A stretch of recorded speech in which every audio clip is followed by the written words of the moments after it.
What's up, everyone? This is Disney Plus Deets, where we break down everything you need to know about your favorite Disney Plus movies and series.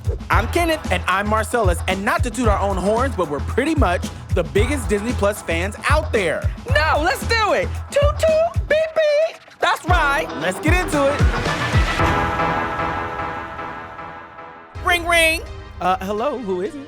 Maybe the best thing about the 90s. Slap bracelets, baggy jeans, mall shopping? Even better, it's a Goofy movie. Oh, yes, Ken. You don't understand. This is my childhood. I adore this movie. My excitement is through the roof. I'm just as excited as you.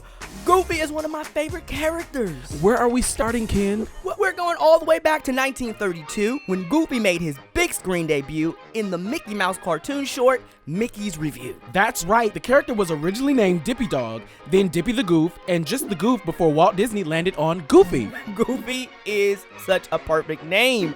I can't imagine it being anything else. Like, what if it were Fred or Marcus? It just wouldn't be the same. Where'd you get Marcus from? Don't people call you Marcus sometimes instead of Marcellus?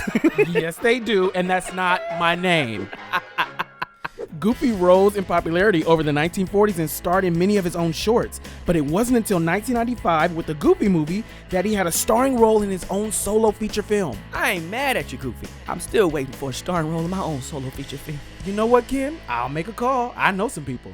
This was director Kevin Lima's feature film debut. He worked on designs for many of the characters in Beauty and the Beast, specifically Lumiere, Mrs. Potts, and Cogsworth.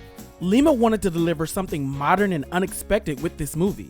His goal was to portray teenagers as they were in 1995, and he succeeded. Look at the world that we've been immersed in. 90s fashion is on complete display right here. You got ripped jeans, you got all the scrunchies and the hair. It was crucial to Lima that Goofy be portrayed with the three-dimensionality that audiences hadn't previously seen from the character.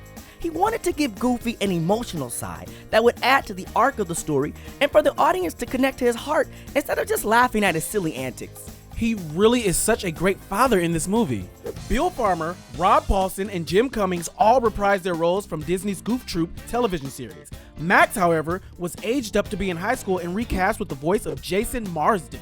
Marsden is a legendary voice actor known for Thackeray Binks the Cat in Hocus Pocus, as well as characters in Disney's Adventures of the Gummy Bears, Disney's The Legend of Tarzan, and Kim Possible. You can also see him with your own eyes in several episodes of Boy Meets World. Bobby with his mohawk is hilarious. How about the fact that Bobby was drinking water from the water fountain with a straw? Slurping. Okay, now get ready for this one.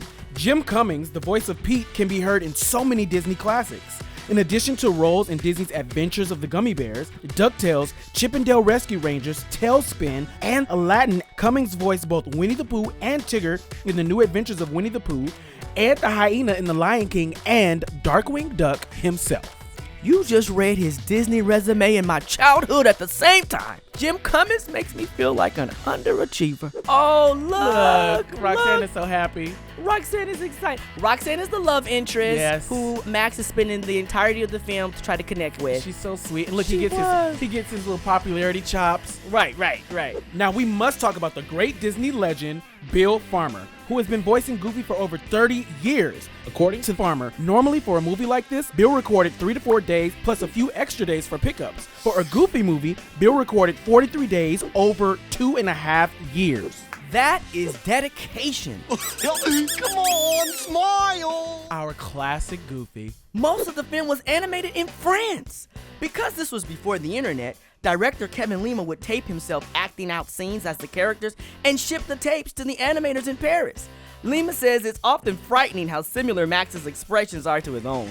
I believe it. I was drawn in the entire time.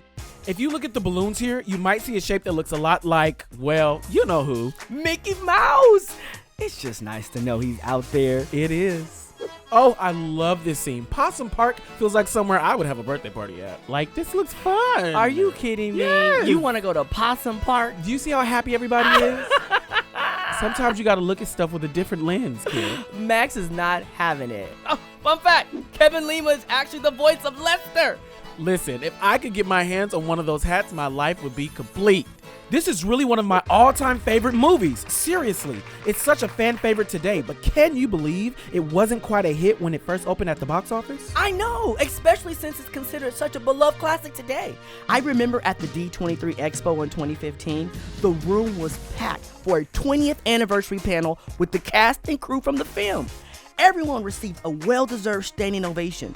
There was even a surprise appearance from Tevin Campbell, aka Powerline himself, who performed Eye to Eye. It was amazing. The message is so universal that kids can still relate to the themes today.